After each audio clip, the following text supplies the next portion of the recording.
Hi, this is Randy from Fried Eggs Golf, and welcome to this week's installment of Over Easy. Dustin Johnson is on a tear right now. I think that dude is going to win multiple golf tournaments for the rest of the year, and I think that he'll win. I'm going to call it. I think he will win one more major. Yeah, I think he will. I think he's going to do it. So the show, I'm going to start out the show a little differently this week.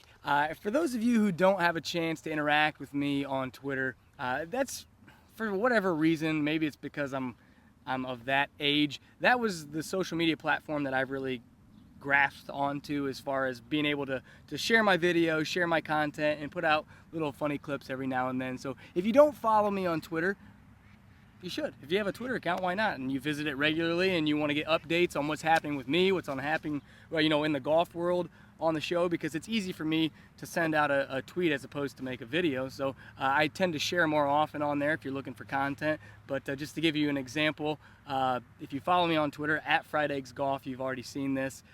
But I want to show you a clip that I just posted this week that my wife was out of town, so I was bored and had to make a video. So here it is. Ain't no sunshine when she's gone. It's not warm when she's away. Ain't no sunshine when she's gone, and she always gone too long. Anytime she go. Hello? Yeah, I can golf. Yeah, be there in 10 minutes. So that was it. If you liked that at all or you found that funny, feel free to follow me on Twitter at Fried Eggs Golf. And I tend to put, clips on there every now and then like that, but almost every day I send out some messages and just try to make people laugh and brighten their day. So that's the whole mission. So I have thrown out the timer. It is gone.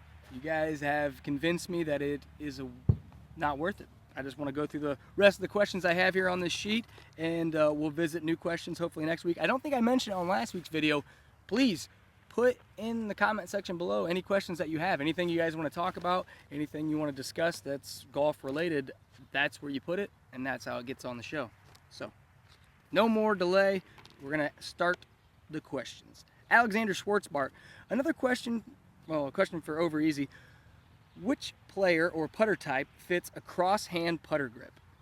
That's a good question. I think that cross-hand putter grips, if you're right-handed, because I'm right-handed, so this will be easier for me to explain. If you're left-handed, invert it.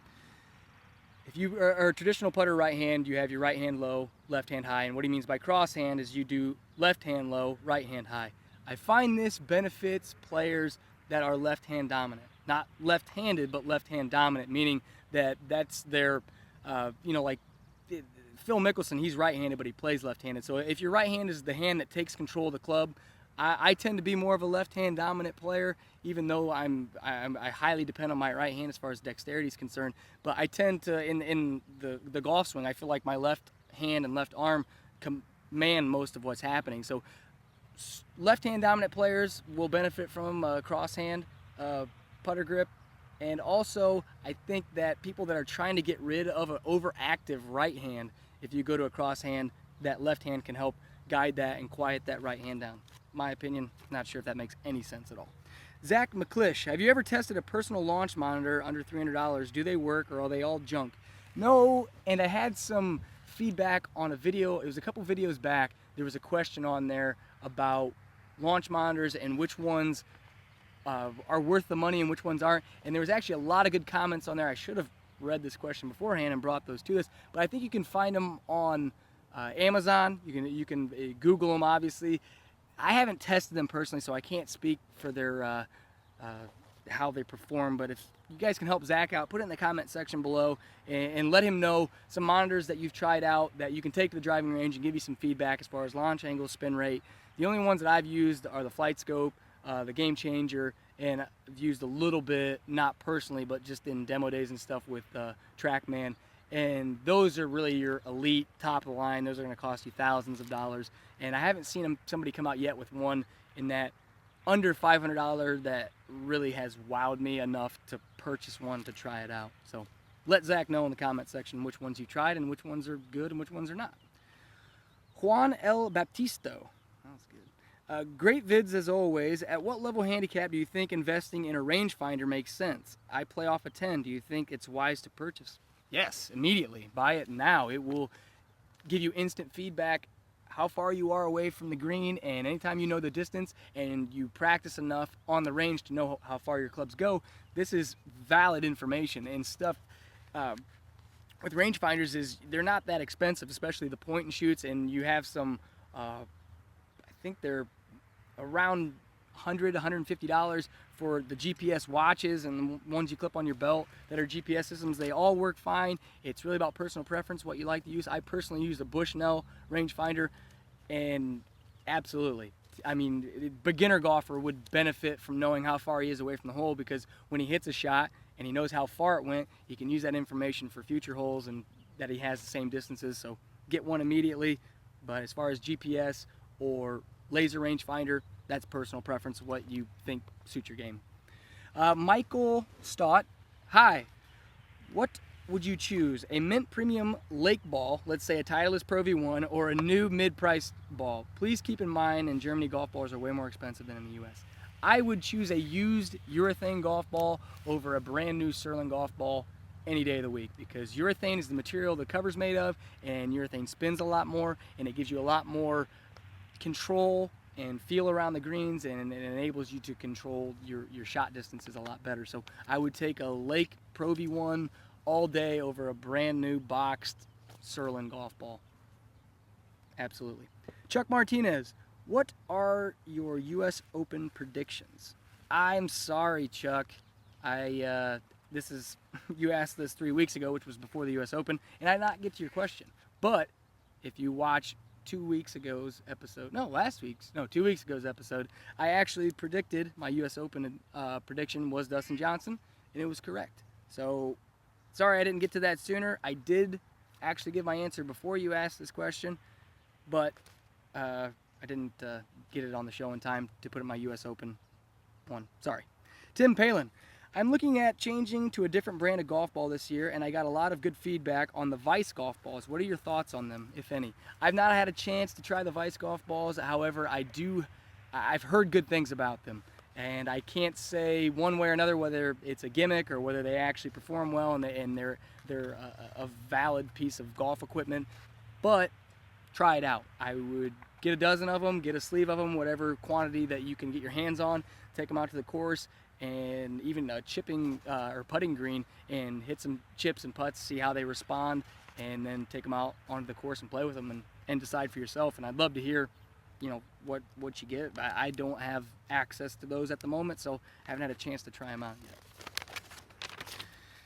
Jonathan Carajalios. I feel like I'm getting better at that one. Just curious, if you could fill your bag with any club in the world for free, what would it be in your bag? Also, have you ever tried Vice golf balls? Hey, you should talk to Tim and get together and split a dozen. But also, have you ever tried Vice golf balls? I'm currently playing their pro version, and I love them. Well, there you go, Tim. That might be your answer right there. Jonathan says thumbs up, and they're awesome. But let's go back to the previous question, because I kind of answered the Vice one already. If I could fill my bag with any clubs in the world for free, what would they be? They would be exactly what it's in my golf bag right now.